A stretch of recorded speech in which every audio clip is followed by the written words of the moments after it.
Hi there. A week and a half ago we recorded a Q&A. We didn't actually get the chance to upload it until now, and also it ended up a bit longer than we expected, so it's actually in two parts. This is part one. Hope you enjoy it. Hello, it's the 13th of December, and we've had more questions, so it's time for another Q&A. Yes. Up first, the first thing we're going to address is just the fact that on a couple of the most recent videos, we had lots of people saying that there were sound difficulties, and apparently people couldn't hear me. yes, there's no need to be sarcastically loud now. Yes, look, seriously, we know. We were completely aware of the fact that the sound on those two videos was not outstanding. There were a couple of technical issues on that basically meant the sound was going to be dodgy no matter what we did. But also since then we have been able to upgrade our sound setup a bit. So fingers crossed, nothing like that's going to happen again. Or if we do have sound problems, they're going to be new and exciting sound problems, and we will face them with vigor and guile. And that actually brings us on to a question from Tim O, who asked us what we actually used to record the blogs. It's actually sort of evolved a bit as we've gone along, because I mean, if you've watched the 6 Days on a Narrowboat little documentary that we did right at the beginning, you'll notice that wasn't on a sensational camera, because that was my knackered old I think it's a Sony Handycam. Yes, and it did the job, because also, I mean, you know, we just took it on holiday, and it was mainly just to see if I'd actually enjoy recording with it, and it turned out I did. But yes, after that, a fair number of the videos we actually recorded just on my iPhone, and it was around about update 4, I believe, when we actually I almost said purchased. I almost went New York there. I don't quite know why. But we purchased a GoPro Hero 4 Black Edition. And we've largely been using the GoPro since then. GoPros are great for visuals. Yes. Not so great for sound. Well, you see, the thing is, all right, what we've discovered about GoPros is that they are fantastically flexible in certain ways. They are not the most usable things just out of the box, and you do need to be prepared to buy quite a number of accessories in order to sort of make it properly usable. I mean, we went for a GoPro because ultimately, in the situations that we're going to be in when we're on the boat, we want to film lots of stuff with a camera stuck on top of the boat, and and we're going to be out and about. You know, GoPros are pretty waterproof in the right case. Yes.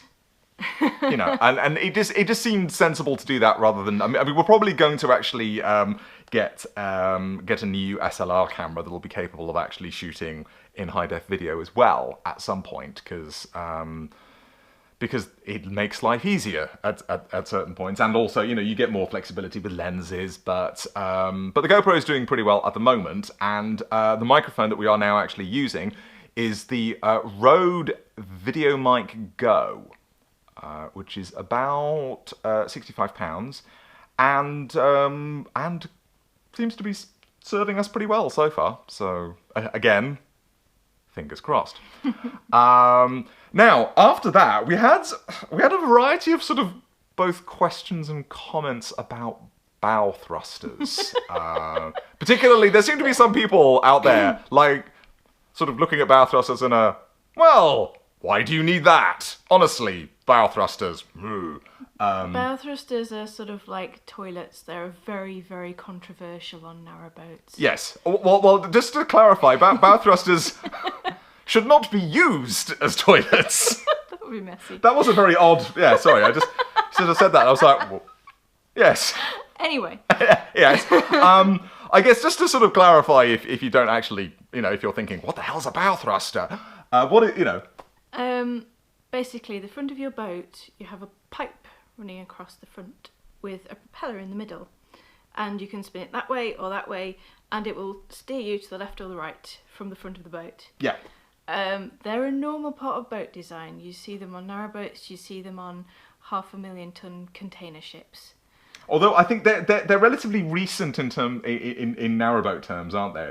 Because like it's they're not traditional. No. But anything after the Shire horse is not traditional. I told you not to be controversial. Honestly. Don't kill me. Exactly. We're going to get in so much trouble. Oh my god. We're really sorry. We're really sorry. So when I was originally researching bow thrusters, before we'd even been on actually steered a narrowboat, been on one, the consensus on the narrowboat forums is they're useful, but you don't really need them. Also, if you have one, you're a big girl. I think we're both happy with the idea of being big girls, though. I'm fine with that, really. But especially because when we actually kind of when we did the week on the narrowboat that we did earlier in the year. Yeah, we went into that week thinking we don't need a bow thruster. We came out of that week thinking there were several pickles we got ourselves into. Yeah.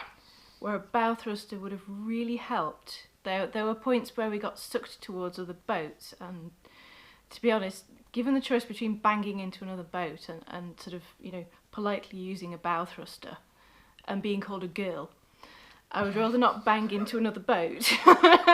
Yeah. There's also the question of safety, because we're going to be spending a fair amount of time on the Trent. In terms of rivers. Having a bit of an extra thrust with our steering sometimes, especially when we're near weirs.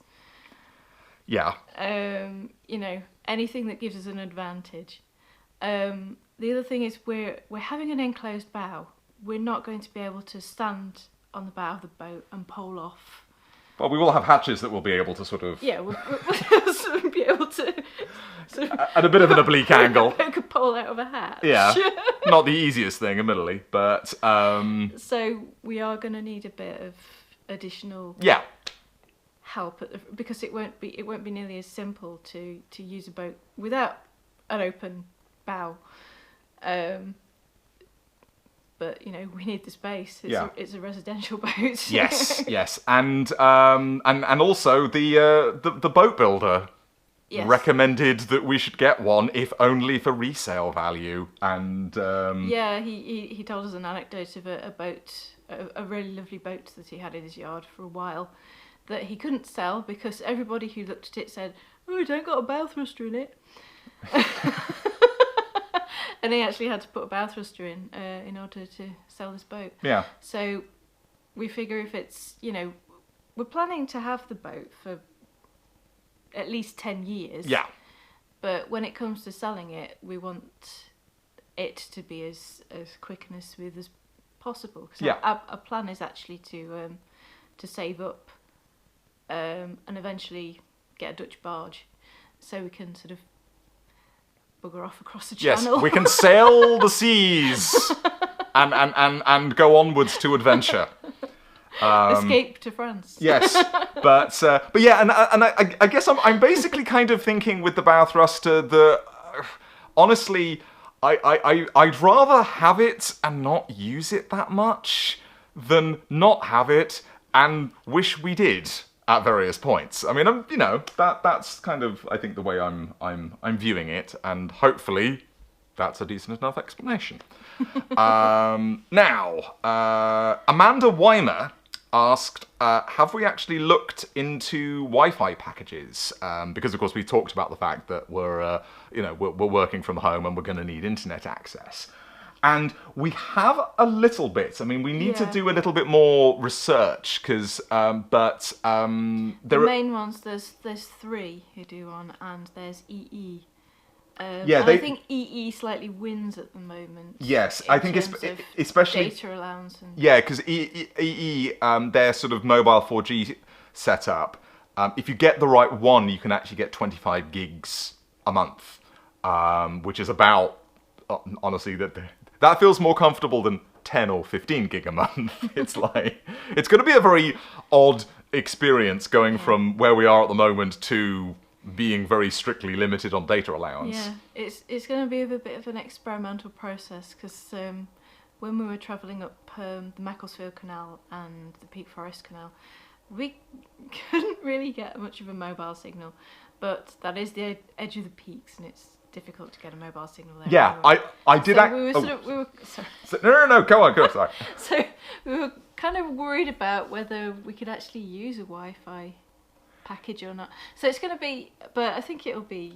Yes, I think it didn't help that we did get given this sort of mobile internet thing, but it was only 3G and it never worked. And it didn't really have I think we want an external aerial and what have you. Yeah.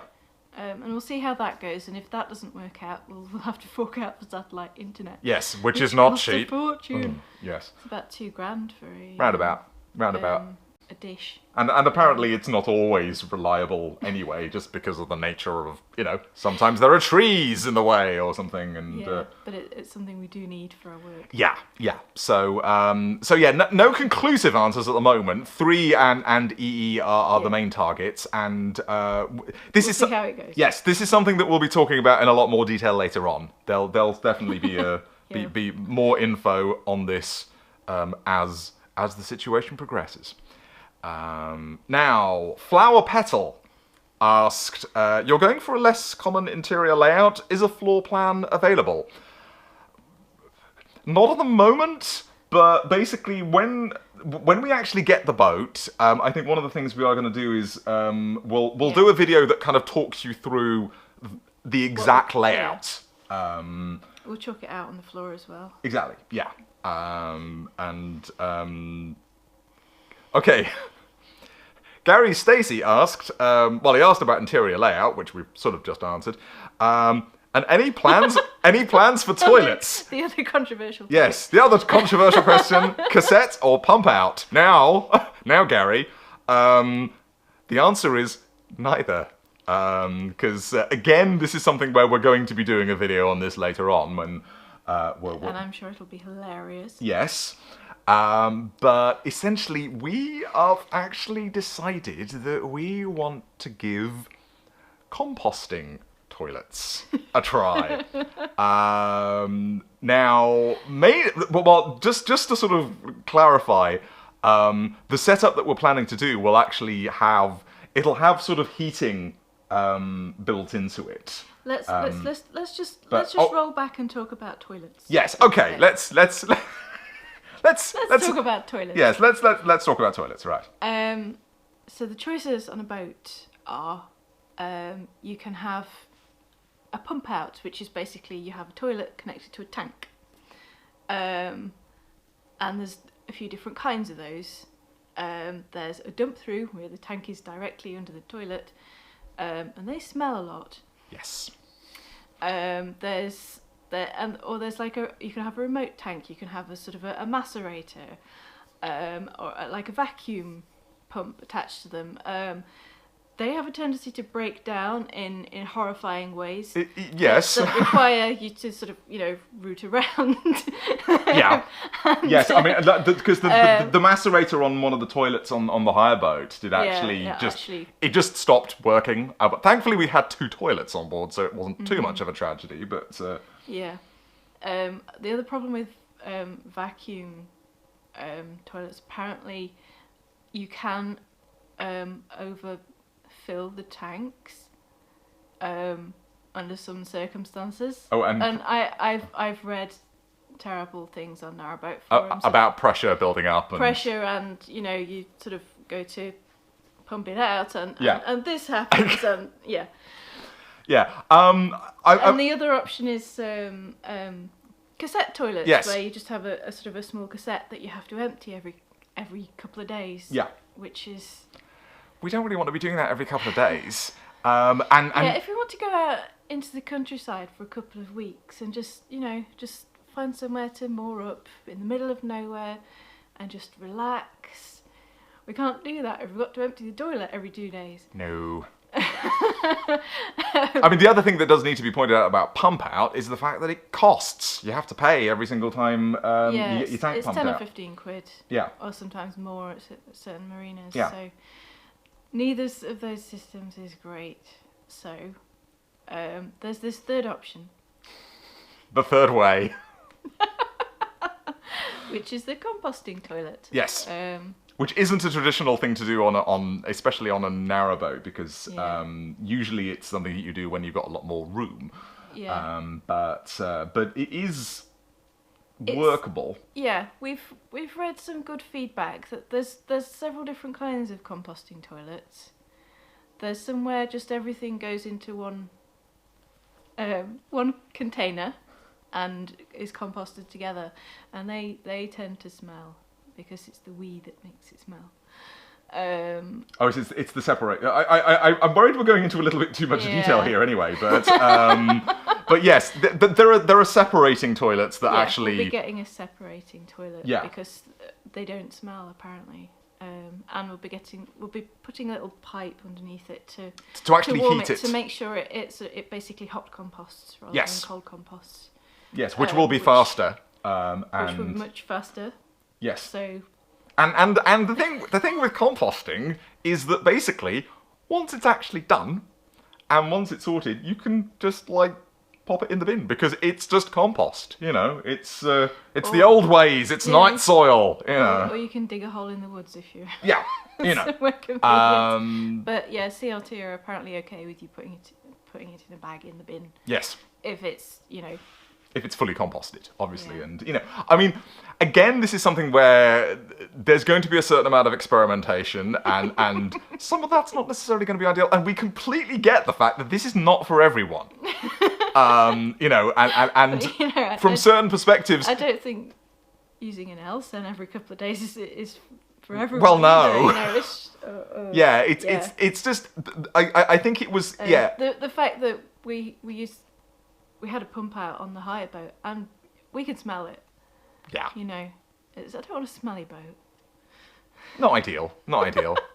So basically that's what we're looking at doing, and yes, I'm sure there will be much hilarity.